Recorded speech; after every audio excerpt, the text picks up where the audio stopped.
तहसील पत्तोकी के अड्डा दीनानाथ पर BSL और TSD कंपनी के ट्रेलर ड्राइवरों ने कंपनी के मेन गेट के बाहर नौकरियों की बहाली के लिए प्ले कार्ड उठाकर पुरअमन एहतजाज किया और रैली निकाली। ट्रेलर ड्राइवरों ने मुतअद्दिद बार डिप्टी डायरेक्टर लेबर ऑफिसर कसूर सैयद गजनफर और तहसील लेबर ऑफिसर पत्तोकी फरमाइश भट्टी से राब्ता किया, मगर कोई सुनवाई न हो सकी। बताया जा रहा है कि इन अफसरान ने कंपनी मालकान से भारी रिश्वत ले ली है, जिस वजह से खामोश तमाशाई बने हुए हैं। ड्राइवरों का मजीद कहना है कि हम कंपनी में 20 सालों से बतौर ड्राइवर काम कर रहे हैं, हमारा किसी किस्म का कोई केस भी सामने नहीं आया।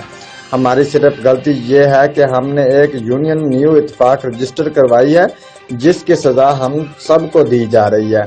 हम बेरोजगार हो चुके हैं, हमारे बच्चे भूख से मर रहे हैं। हम परदेसी लोग जेहलम, डेरा गाजी खान, बहावलपुर के गिरदोनवा के रिहायशी हैं। हमारे साथ कोई तावन नहीं किया जा रहा।